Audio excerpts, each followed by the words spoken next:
Welcome to r/Entitled Parents, where a woman tries to turn a teenage girl into a prostitute for her son. About a week ago, there was a raffle at my sister's school, and the winner gets a $100 prepaid gift card that you can use anywhere. The tickets were $5 each, or 5 for $20. I only bought one, while this woman bought 5, and I ended up winning the gift card. After grabbing the gift card and talking to my sister and parents for a few minutes, I stepped out of the gymnasium to get a drink at the vending machine, where Entitled Mother came up to me. "Hey, would you be able to give me that gift card? I'm short on money and my son really needs it tomorrow." "No, sorry." I stepped around her and started walking back to the gymnasium when she hustled in front of me. "I told you I need it, right?" "Yeah?" "So, pass it here." She opened her hand out. "No, it's mine. I won it. If you were short on money, then you shouldn't have dropped $20 into a raffle." I stepped around her again when she grabbed my arm, saying, "Give it here or I'll tell the constable you're assaulting me." "Go right the duck ahead. There's a camera right there." Her face went completely red because her plan just fell apart and she told me to go duck yourself, and she stomped off. Some people are just terrible. This lady put her hands on a kid on school property. She's lucky she's the one who didn't get arrested. Our next Reddit post is from Miss Cadam if you're nasty. This all happened around 10 years ago and takes place over the course of the absolute worst months of my life. I had just turned 18 at the time, and thanks to my mom's gambling addiction, we lost the house that I lived in my entire life. Almost right after we lost the house, a family friend offered to let us stay at her house with her family since her and her husband had a few extra rooms. We moved into their very large house, and at first, things were great. The family consisted of the entitled parents and their entitled kid, who was the same age as me. All of them were understanding and nice at first, offering to let me and my mom stay for as long as it would take to get us back on our feet.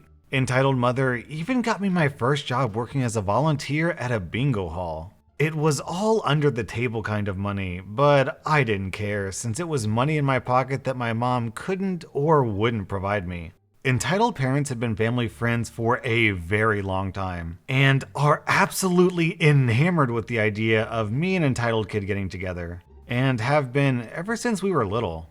They constantly made comments like, "Look at the beautiful couple. You two look so great together." Or, "We'll give you lovebirds some privacy," whenever we're in the same place together.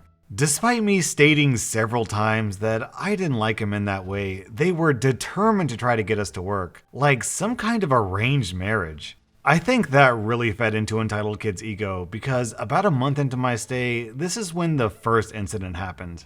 We were walking down the hall when he smacks my butt from out of nowhere.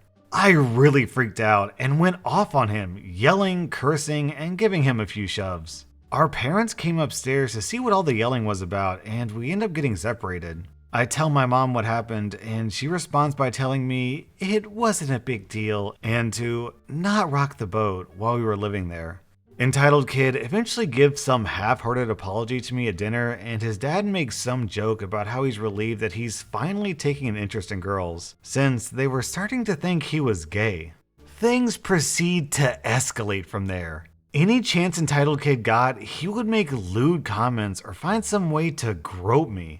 Every time I went to his parents, it was always hand-waved away as, "Boys will be boys," or, "He probably didn't mean it that way."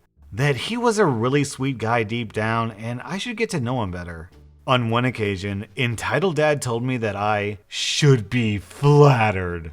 My mom was content to not do anything, enjoying the freeloading that got to feed her addiction too much, and telling me to stop playing hard to get. One day, Entitled Kid puts a hand down my shirt as I'm sitting on the couch, and I started yelling at him about how I'm sick of him doing stuff like this and to never do it again. But he gave me the most terrifying glare and told me, "Shut up, you live in my house." After that, I was so terrified of being alone with him that I would stay after school for as long as I could until I was asked to leave. And if I ever had to go back to the house for any reason, I would just hide in my room with the door locked and wouldn't come out until I knew other people were around, since I didn't know if one day he was just going to force himself on me. Fast forward a few months, and I'm told, not asked, that I'm going with Entitled Kid as his date to his senior prom, which is in a week.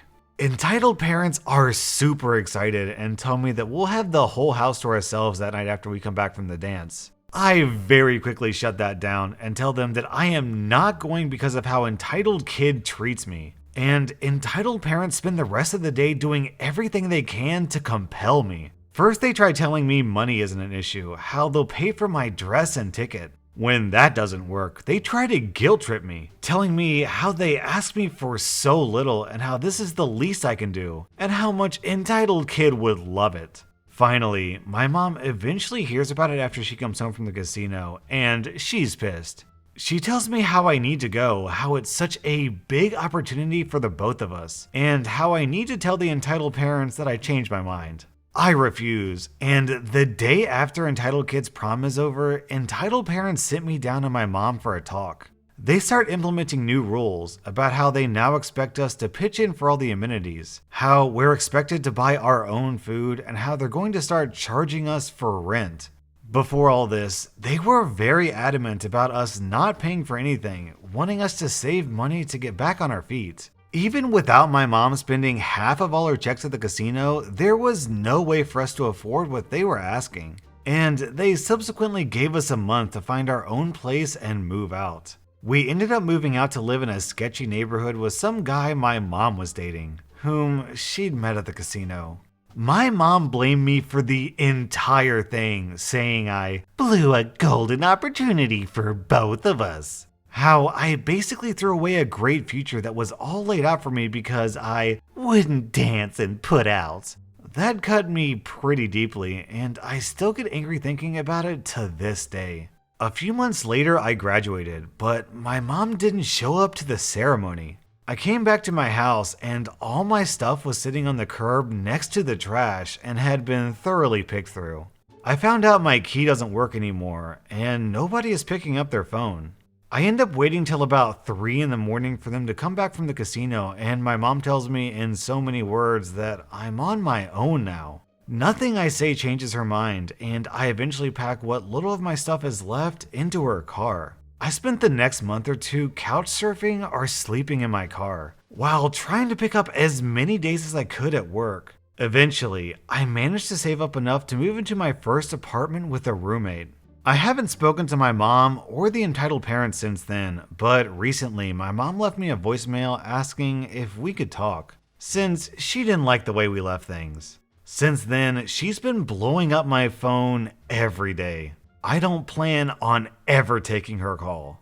OP, that story was a little dark. I tell you, you have an incredible backbone to stand up to 3 separate parents and your friend all pressuring you to basically prostitute yourself for rent money.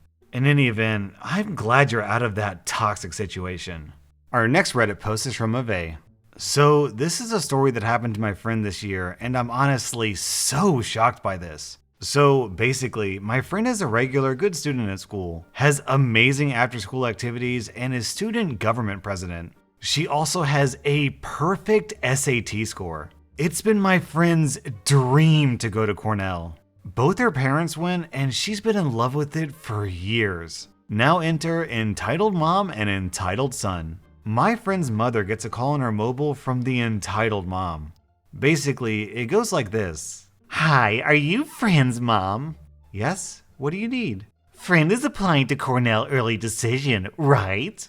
Yes, she is. Why? Can she please withdraw her application? My son is applying there, and we want there to be less competition for him. If you agree to pay my daughter's full tuition wherever she goes, sure. Excuse me? My friend's mom just hung up on her.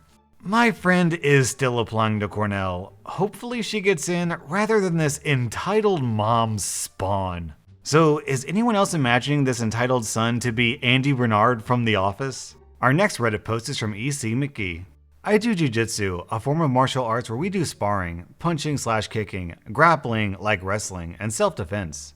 I was big for my age, 5'6" by grade 8, and despite how I looked, size 1, I was really heavy because I was buff AF. Still buff, but I've got hips now. So not only was I significantly taller than all the other girls in my class, but outweighed them as well. It's also worth mentioning in this story that OP is a girl. I was also really good. I moved up the belts quickly, and in 2 years, I'd earned every youth belt and was now on my junior black, which is the same as an adult orange. But I was still in the kids class since I was only 13, late birthday. Well, a new kid joins. And he had been in a different gym before and was 1 belt below me. So while I had junior black, he had junior brown. During our opening, you line up to bow based on belt rank, and the highest is the one that greets the teacher. I always change at the gym since I had drama club before, so when I first meet the new kid, I was in street clothing. He started going on about how great he was, etc., and could teach me something. I thought, cool, he's from a different gym, so he must know different combos and stuff. I run down to the change room and get dressed and join the other kids in the line. He's at the head of the line, and I step in front of him. The highest belt goes first. Yeah, I'm a black and you're brown, so I go first. What? No, I'm supposed to be the highest. I shrugged and did the opening like I was supposed to, cause I'm a keener and always want to be on the good side of my teachers. This happens for every class. Other roles of the highest belt are to get the gear out for the others, help lead warm up, and be used when the teacher shows a new technique. I do it all since I'm the highest belt. Now, when it came to sparring and grappling, we often had odd numbers, so I would work with the teacher and he would show me new advanced stuff. Because due to my size when I compete, I often went against people much older than me. Or I worked with new white belts and showed them the basics as I could be trusted to go easy and also knew my stuff. This only made Entitled Kid angrier as I got special attention, which I 100% did. But I also went out of my way and came early or stayed late to practice, so my teacher knew I was serious and treated accordingly. Skip ahead and it's grading. Entitled Kid was there and was going for his junior black. I was there to help and be the dummy for him to show his techniques on. After that, when he was leaving, he told me not to get used to being top belt, since now we would be the same. Little did he know. All the kids left and the adults came for the grading. I stayed. I was going for my adult green. What Entitled Kid didn't know was that when I worked one-on-one with the teachers, I was learning stuff from the adult class. My goal was that by the time I hit high school, I would move to the adult class, so I wanted to learn as much as possible now. Belt presentation comes, and we line up and are all handed our belts. Entitled Kid gets his junior black. So now we have the same, a junior black is equal to an adult orange. Entitled Kid looked at me with a smirk like he was going to be the new top dog. Then I got my adult green and the smirk was gone. That day his mom was there. I still remember what happened because I was so pissed that they treated me like garbage due to a stupid reason. Teacher, how is it that she has a higher belt than my son? He's now a black belt. Is that not the best? Well, yes and no. In the kids class, a junior black is the highest. But after that, there are the adult belts. And OP is working on her adult belts. That's not right. This is a kids class. She can't do that. Yeah, unfortunately, due to her age, she is too young for the adult class. Still, she wants to learn. Well then teach my son so they're the same. Do you have any idea how embarrassing it is for him to have such a scrawny girl ahead of him? He is a man. You understand? No, I don't. Since you see, the highest ranking teacher here is actually a woman and the world gold medalist for grappling. She only does adult classes and has actually taken a special interest in OP. That's not fair. Boys are the strongest ones. If you feel that way, then I suggest you leave. Fine, but she better not be ahead of my son anymore. It's not right. And guess what? It wasn't. I got moved up to the adult class early. The highest ranked teacher was actually the smallest lady ever, but knew all of these crazy submission techniques and taught me to them since compared to the adults, I was so small. Think over 30 years old and all a minimum of 200 pounds. I learned more advanced skills that were only done in the adult class. On the last Friday, the adults would go out after and get drinks. No one from the kids class was invited and none of their own children came. But little OP was right there having a Coke while they drank beers. I was quickly adopted by the older guys, and when we went out, they told the servers a crazy story about how we were all actually one big family. And each time the roles changes, with me always being someone's daughter, with kick butt teaching being my mom, so I never paid for my drinks or food. Entitled Kid caught wind that I was in the adults class and was now going to special events and training, like what to do in a knife fight. And both he and his mom were pissed. When his mom demanded that Entitled Kid also join the adult class early, they were told no and sorry. You said you didn't want her standing before Entitled Kid in line, and in the adult class, Entitled Kid would be the last rank belt, so he'd be at the end anyways. I only saw Entitled Kid and his mom one other time, and that was at a tournament where I destroyed him. Then someone down in the comments asked OP how she won the fight. Basically, I did a throw where I pulled on the top of his shirt while kicking him in the stomach and throwing him over my shoulder. So in the end, he flipped and I was on top of him where I finished him off with a neck hold, so he tapped out before he passed out. It was a very quick fight and I took home first place that day. OP girl power. Man, that was a delight to read. If boys are stronger, why did you get your butt handed to you? That was r/EntitledParents, and if you like this video, hit that subscribe button because I put out new videos every single day.